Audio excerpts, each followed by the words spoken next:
So you have one giant fire, the size of Manhattan, bigger than Manhattan, from the Pacific Ocean all the way almost to the 405 freeway. It's going to get to the point where all of these people who lost their homes, who were of modest means, who've lived here for 40 years, their families may not be able to rebuild here. Their grandparents that could never afford to live in that area anymore. It's really unfortunate. There are price gouging laws in Los Angeles and California. We've already seen people just kind of not care about that. Because I do think that there was a lot of stuff that happened with the fire that got politicized. I work with Guy Fieri at Stagecoach. He told me they would be feeding firefighters in Malibu. So I went down there a couple of days. I got our friend Dave Faustino to come out and feed the firefighters. He was happy about that, and they were happy to see him. We come together when shit happens.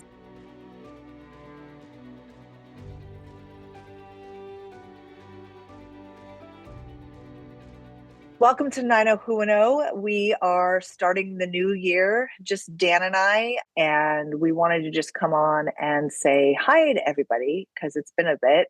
And a lot's been happening here in Los Angeles, as some of you may have been watching on the news. And we just wanted to come on, touch base with everybody, and talk about what's been going on in Los Angeles with the fires the last couple of weeks. And they are still burning, by the way, guys. Hi, Jess. Hi, Dan. Did I not introduce us? No, it's all good. No. Happy New Year. Happy New Year. What a weird, strange year we've embarked on already. A year in a month. I was out of town for just after the holidays, after the New Year, as I think you were too. Ready to come back to LA and kind of hit the ground running with my different projects and things. One day back, and this crazy firestorm hits Los Angeles and puts the whole city, into this state of emergency. Because, there's the two big fires, the Palisades fire and the Eaton fire, which is out in Altadena. And for people who aren't that familiar with Los Angeles, so you have one giant fire, the size of Manhattan, bigger than Manhattan, taking up the whole west side of Los Angeles from the Pacific Ocean all the way almost to the 405 freeway, if you're familiar with LA, but that's a huge portion of Los Angeles. And then you have another fire, which is on the complete opposite side, the towns that border like East LA, Pasadena, that kind of thing. And two giant fires. And then in the midst of all that, all these kind of like breakout fires. We had the West Hollywood fire, and I think it was called something else by Runyon Canyon. It was the Sunset Fire. Yeah, the Sunset Fire. The Sun Swept Fire, which was a home right next to my dad's old house where I grew up. Turns out that may have actually been an arson. The homeowner themselves, were trying to get out of a large mortgage or whatever they had, and they set their own home on fire. And then you had a bunch of fires in like layers in the valley, West Hills and Porter Ranch and Simi Valley. But the two real big ones are the Eaton fire and the Palisades fire. And the Palisades fire, has done so much devastation. It's a lot of people that that I know, have lost their homes. It's tragic, and it's crazy. It is a very wealthy part of Los Angeles, but you also have people, regular families who are not movie stars, who are not, I think I want to touch on that a little bit because I do, unfortunately, just being on any type of social media, you see, both sides of like the vitriolic, terrible things people are saying about Los Angeles, and then the people that live here, and you're seeing the communities come together. I think there's a total misnomer when it comes to the wealthy areas in Los Angeles in general. LA is an expensive town to live in. And in a lot of these areas, what you're seeing with some of these people's homes who have been, in complete destruction, they're people that have lived there for 40 years. They're grandparents that could never afford to live in that area anymore. They're certainly not going to be able to afford the property tax on the new build. So this is going to end up displacing so many people in Los Angeles, what makes me really sad is it's already exorbitantly expensive. It's going to get to the point where all of these people who lost their homes, who were of modest means, who've lived here for 40 years, their families may not be able to rebuild here. And you hit the nail on the head. I mean, a lot of these people, have bought these homes in the 60s and 70s, maybe even in the 50s. And you're talking about homes that back then were 30 to 50, maybe at the end of the 70s, $100,000, which was a lot of money back then. But now, the average value is like $4.5 million of the homes that were destroyed. Yeah. And people are going to have a hard time. And then, not to go too far down this other road, but there's going to be a lot of red tape that goes along with it. Even though, the governor of California says he's going to try to roll a lot of that back, some of those, regulations are there for reasons, and they can't be, rolled back. It's crazy. It's crazy. And it's LA, monumental. Like that's the real word. It is. And LA, already had a pretty crazy rental market. Rents for apartments are already sky high. It's really unfortunate. There are price gouging laws in Los Angeles and California, but we've already seen people just kind of not care about that and just trying to go after every buck. I had a couple listeners, watchers reach out to say, how can we help? Like, what can we do from afar? And so today on our Instagram, I posted a list of places that are reputable, that we know are on the front lines and they are doing good work. And there are a series of GoFundMes going out. And there's a couple discrepancies that we've heard already about GoFundMe, like the verbiage that you use. If you're saying things like rebuild or recover losses from a fire, FEMA won't actually grant you any money because you've received funds from another place. So there's a lot of confusion with that. There's a lot of people that are starting GoFundMe accounts who are fraudulent GoFundMe accounts. So make sure that if you are giving money to any of these GoFundMe accounts, they're vetted or the person personally. That's what I was going to say. I would say if you're going to want to give some money, I mean, always the best place to give money is the Red Cross. But if you want to give some money to somebody personally, I would not, in my opinion, I would not give GoFundMes to strangers. If you know the person personally and you can send them a text and say, hey, is this your GoFundMe? Is this your Kickstarter? Whatever it is, can I or crowdfunding, give it that way. I think which is so frightening too, and I know both you and I have not been directly affected by the fire, so I just wanted to make sure that everyone was aware. Aside from the house that was my dad's, it no longer is, so we were safe. It was just really hard to watch it be so close. But between both of us, I mean, at one point I just stopped counting how many people I knew personally. And I would say maybe I know about 30 people who lost their homes, and 15 of those people are close friends or close acquaintances. It's horrific. And even if you didn't lose your home, I mean, I don't know if you've seen some of the pictures, but they were dropping, I don't know what it's called, that orange stuff that, puts out the fires. Homes are covered in that stuff, covered in smoke, covered in ash. I mean, even if your house did not burn down, there's still going to be a horrible or an arduous cleanup process that you're going to have to go through. And to be honest with you, I don't know if you've seen some of the pictures, but there's multiple streets where you have like 3, 4, 5 houses that are burnt down, then one house that's not, and another 3, 4. Do you want to be the one guy in the house that 3 and 4 on each side are burnt down? I mean, but that's the thing, that there's no infrastructure, that there's no sewage, there's no water. You can't. That house is also unlivable. There's nothing, and so. Nothing. It's Pali High, which is a charter high school, which, to be honest, half of Los Angeles who can get into that school send their kids there. I know friends that send their kids there from Venice, and I know friends that send their kids there from Carthay Circle. It's like a huge school that actually services most of Los Angeles. And luckily, the whole school didn't burn down, but there were specific buildings that did. And so all of these kids are displaced, all of these schools. So like LAUSD is now absorbing some of the elementary school and Paul Revere. They've been absorbed into the space that they have at other LAUSD schools like Uni High and Emerson and whatnot. And that's the thing. I mean, for lack of a better term, it's a war zone over there. And there's these little pockets of buildings that are not affected.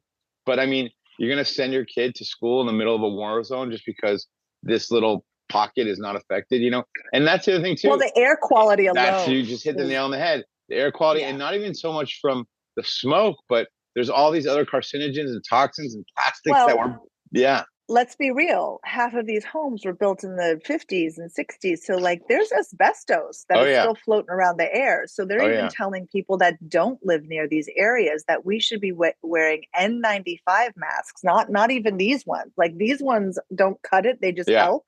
Yeah. But we're all breathing in particulate right now. And this is a huge city, and of Yeah. course we have so much movement with the freeways that it's kind of, you can't see it, but it comes in. I'm such a science nerd. It comes in like a wave of like dust. Like, imagine if you're Yep. stirring up dust in your house.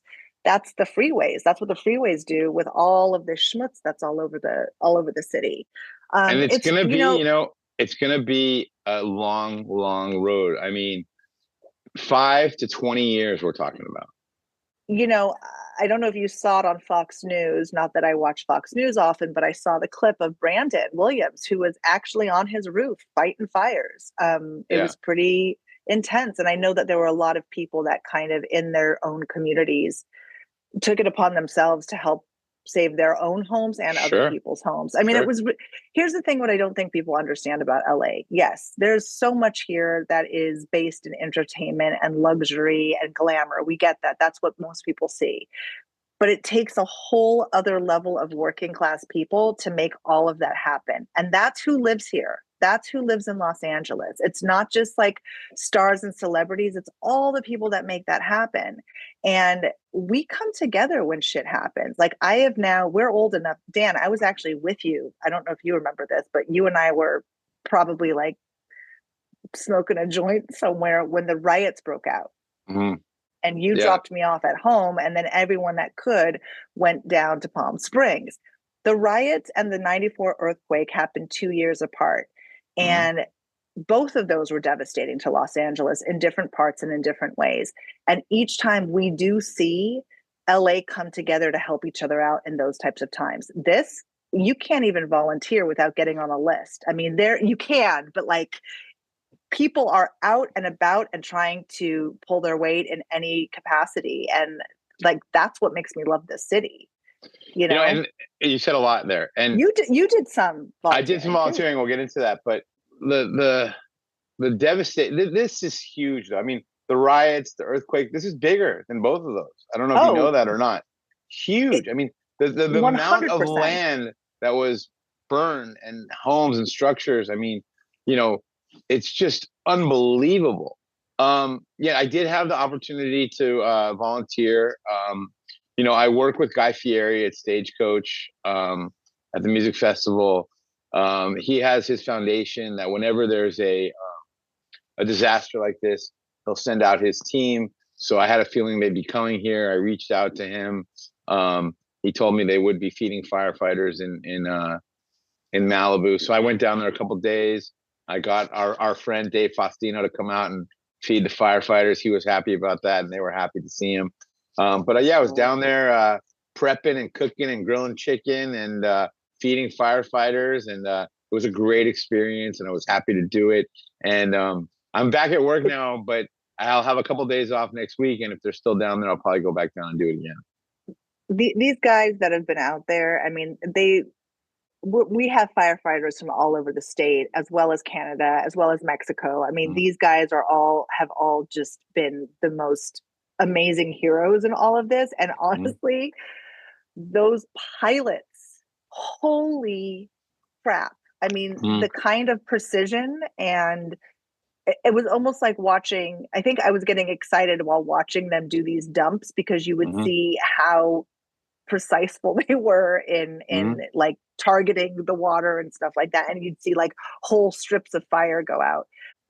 Usually we're on this show, I say, Jess, don't get too political, and I say, let's keep it about entertainment. But I'm, just because we need some stuff to talk about here, I'm going to bring up a couple of issues that have come up, and I want to get your take on these things. I'm going to go with the first one first. So, there's been a lot of, listen, we've talked about LA, being a small town, about that, it's not just celebrities and wealthy people that live there. There's been a great Instagram post that's been going around. I don't know if you've seen it or not, but it does talk about LA being a small town. And when you meet other people who grew up here, you're like, oh, where did you go to high school? Did you know so-and-so? And I'm thinking to myself, I go through that all the time. Like, that's my all life. And that, you see people at the park or at AYSO soccer or Little League who you went to, high school with or elementary school, who are now doing it with their kids, and I have that same experience. My kids went to school with people that I went to, the kids of people that I went to school with, and that, if you do know a rock star, it's usually because your kid played on the same sports team with them, or your kid happened to go to the same school with them. Totally. And they play they play the school carnival because their kid needs to get the service hours too, and it's so true. I remember being on the sidelines with Chris Martin, both rooting for our kids on the same basketball team. You know what I mean? You have that experience in LA quite a bit. LA is a small town where we all know each other. With that being said, there's been a lot of talk about, certain people, celebrities, wealthy people who have hired their own private firefighting force. For me, I think that if you have those kinds of means, I understand going to any length to protect your family's home. There's been a lot of backlash on that. I don't know. I'm just throwing out some stuff that might be that you might want to have a comment on. It's funny you should say that, and as because I do think that there was a lot of stuff that happened with the fire that got politicized, and some of it I agree with, and some of it I don't. And conspiracy theories galore. I mean, regardless, we live in an area where there are Santa Ana winds, and anyone that lives in California or LA specifically knows what these winds are like. And they are fierce, and they are warm, and they are offshore, which means they come from inland and they go out. It is something that is special to Los Angeles, I guess. I don't know if that happens in other climates or other countries. I'm sure there are similar things, but the Santa Anas, they make jokes about it, that they make people crazy. And it's almost like a full moon fever type of situation when the Santa Anas are coming, and that they've been written about by, Janet Finch mentions them in the first chapter of White Oleander, which is one of my favorite books. And then Joan Didion has a poem to Los Angeles and the Santa Ana winds. It's all true. And we know that these happen a couple times a year, once or twice a year for sure. These were unprecedented. These were hurricane strength winds. None of us have seen anything like this. This was something you couldn't really have prepared for to the degree that it should have been prepared for, right? I think all the electrical services should have been shut down immediately. That pisses me off. I have a real stance on that. I think for the people who are able to hire somebody, private fire people, to protect their home, it's not as though those resources are getting taken away. Like, the amount of water we have in our system to fight fires is the amount of water we have. It's not being taken away. It's not getting lessened. Those people who are hiring private firefighters to protect their home, don't forget, they're not protecting just that person's home. They are trying to protect the surrounding areas. So they're doing a service to not just one person, but potentially that neighborhood. Yeah. Is it unfair? Yeah. But it's unfair because I don't have those funds. That's what makes it unfair. So yeah, people can get pissed off about it. But if you were in the situation and you had the means, like, I'm not going to fault or judge anybody for that. I'm just not. I know people that save their own homes, and I know people that tried to save other people's homes. I mean, at this point, you're just trying to help what is going to be mass destruction in some capacity. But I think the least of our problems is having private firefighters help save a home. Yeah. Like we said, we know a lot of people who are affected by this thing. I wish them, I just thank God, the one thing that we haven't heard a lot about is there have been a number of deaths, but it's most people I know that have all gotten their families out safely. It's hard to say it's just stuff because it's your memories, it's your photo albums, your family heirlooms. So I'm not going to say that, but I just hope people find a way to move on, an affordable place to live, a new fresh start. I just wish all the people that we know, the best, and I don't know what that really means or what that looks like. I know people that are going to be just fine, and I know people that aren't. Yeah. That's the reality of the situation. I know people that bought their first homes in Altadena because they couldn't afford to live in Pacific Palisades. And they're beautiful. I mean, let's be real. Altadena lost some of the most iconic architecture in California, for sure. And the communities of Altadena are different than the Palisades in a lot of ways. You do have the same blend. There's a bunch of celebrities that live out that way as well, but it's a much more working class, not as entertainment focused. And those are the people whose hearts, like, my heart breaks for them, because I think a lot of those people will not be able to come back to Altadena, Pasadena, and this part of LA. It's just, it's a sad fact that I think we're going to have to contend with. For folks out there who aren't in LA, this has really stopped a lot in LA. I mean, the tone of the city is work is slowed. The tone of the city is all about the fires right now. I had some projects that I was excited to announce on our show this year that has been put on hold. I hope we're looking forward to a good 2025 regardless. We're going to hopefully have some great guests for you guys, bring some levity to things, entertain you guys. That's what we're about. One of my friends that I wanted to have come on the show lost his house. One of my Gabe Sachs, who's an amazing TV writer and film writer.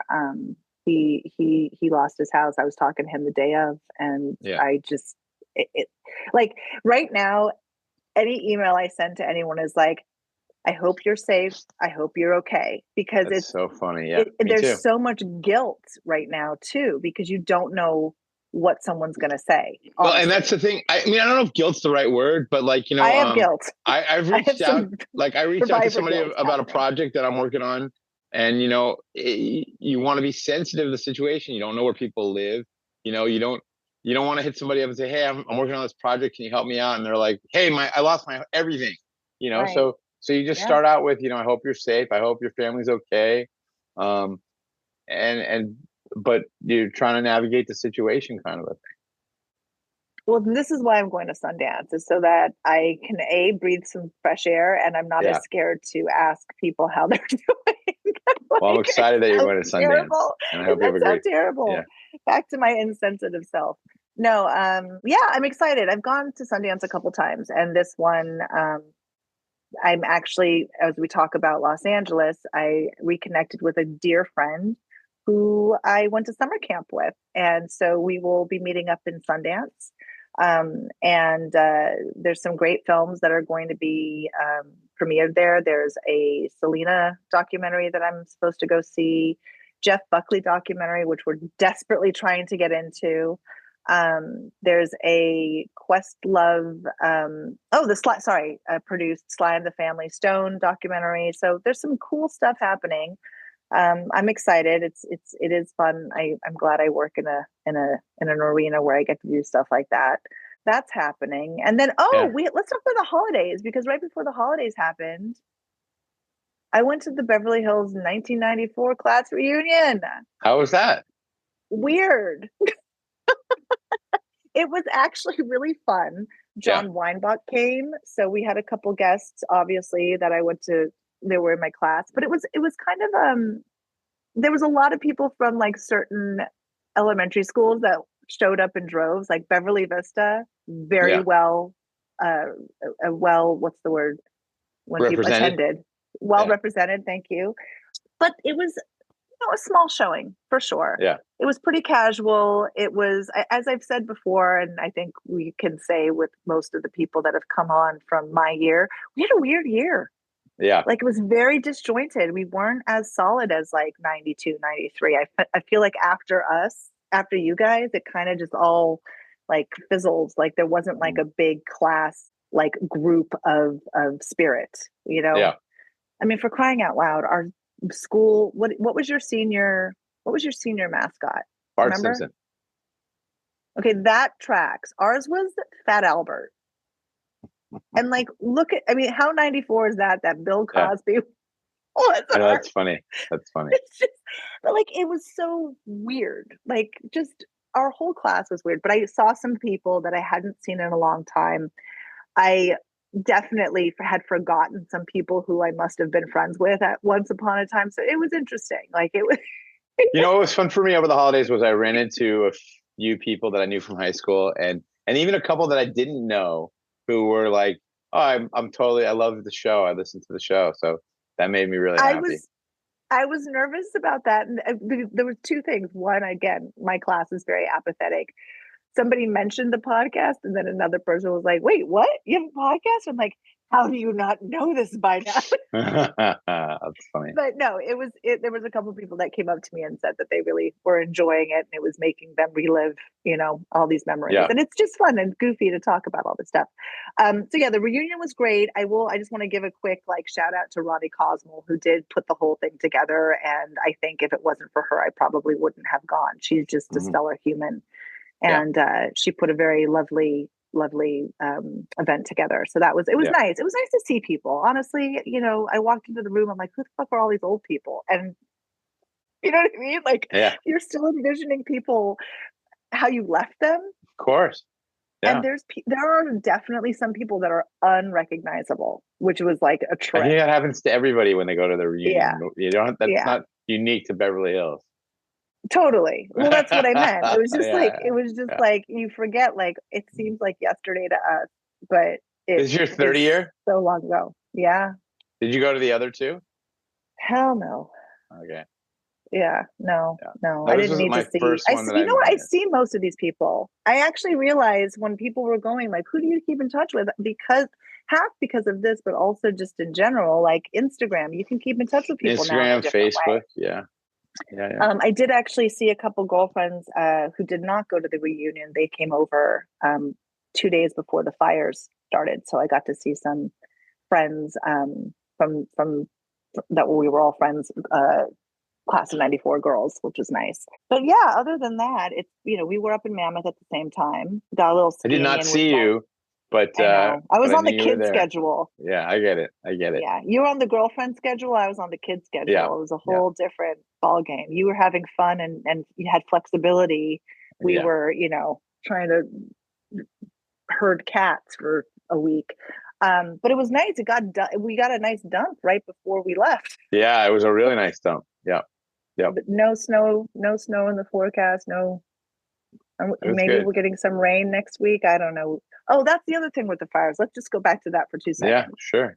The other thing that happens when we have fires is it completely wipes out all of the vegetation. So, all those homes that you were talking about that are standing by themselves. We have one major rain. Those homes may not be standing anymore. I mean, that's the danger, because we are in a dry oceanside desert, basically. And if we do get any rains after a fire, it just turns into mudslides. So, it's so there's a lot more ramifications than just LA just, burned down. It's the potential of what could happen after, what's really sad too is the Palisades Bowl. Are you familiar with the Palisades Bowl? That was do you know what's funny? No. The Palisades Bowl. I've never been. No, that's the trailer park that was right on the beach. Yes. And you have people in there, I know a guy who he bought his mobile home, a 2-bedroom mobile home in the Palisades Park there. He bought it 35 years ago. And he bought it for $35,000-$40,000.